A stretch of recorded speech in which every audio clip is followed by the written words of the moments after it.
Hi everybody, this is your Professor Ian. This is a short, hopefully short video where I talk about essay number 3. I just wanted to go over the instructions, make sure everything's crystal clear.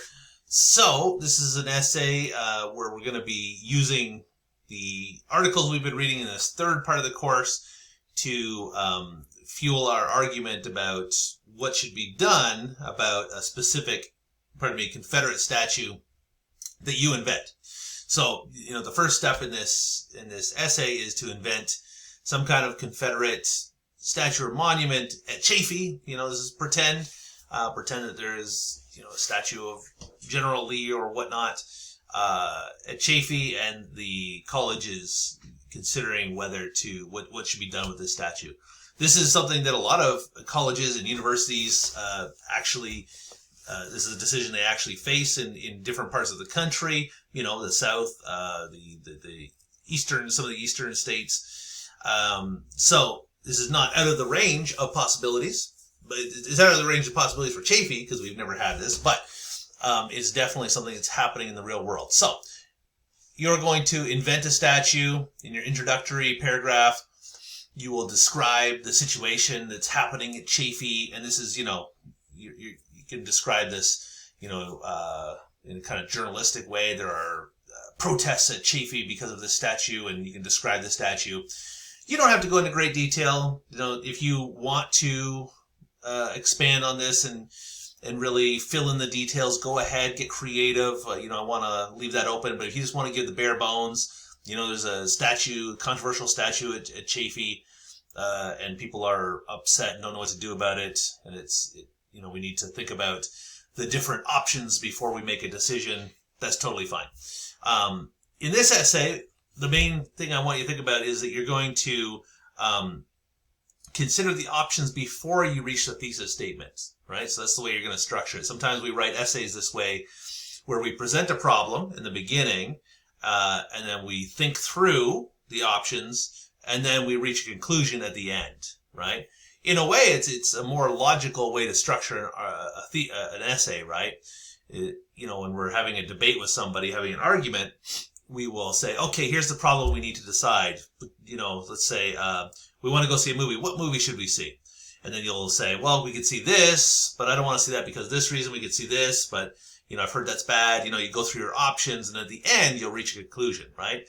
So this is, in some ways, more true to how arguments and decisions are made.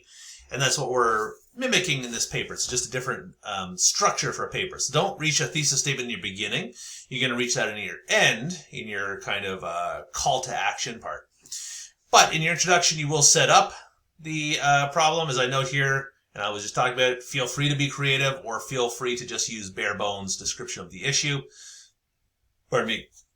Then in your next section, paragraphs 2 to 3, you'll examine one side of the debate. So you could go pro or you could go con. Either way is fine.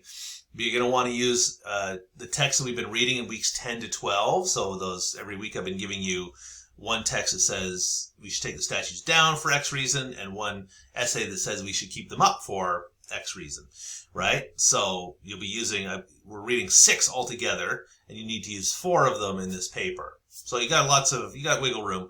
And I'd be open if you want to use something else from outside, as long as it's a good source, right? Not like something on answers.com or something like that. Please, you'd probably want to run it by me, but I'm totally open to you using other sources. That's fine. You just want to make sure they are decent. So you examine one side of the debate. Pro or con, doesn't matter. You can choose whichever one to do first. And then in paragraphs 4 to 5, you examine the other side of the debate. So let's say you introduce your statue, then you say, some people say we should get rid of the statue because of this reason. Do a paragraph on that. Other people say we should get rid of the statue for this reason.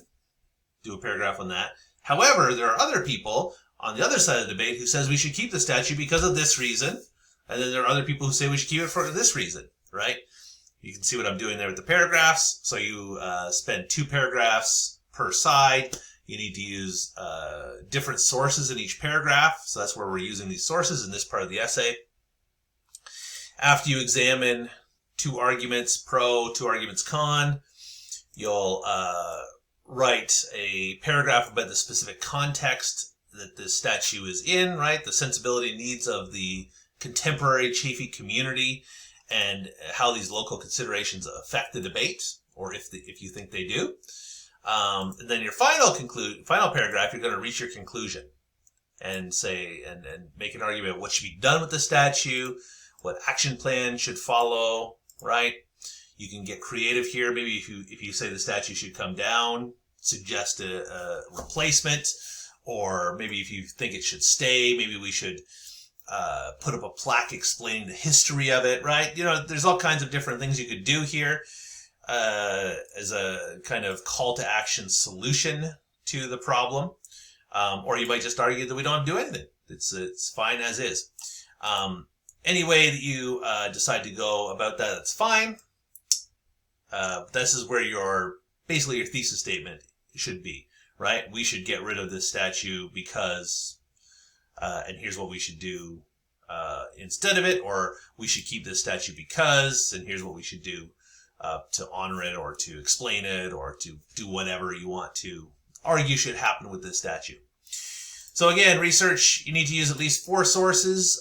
They can be the ones we've talked about in class, that's fine, or you can use outside,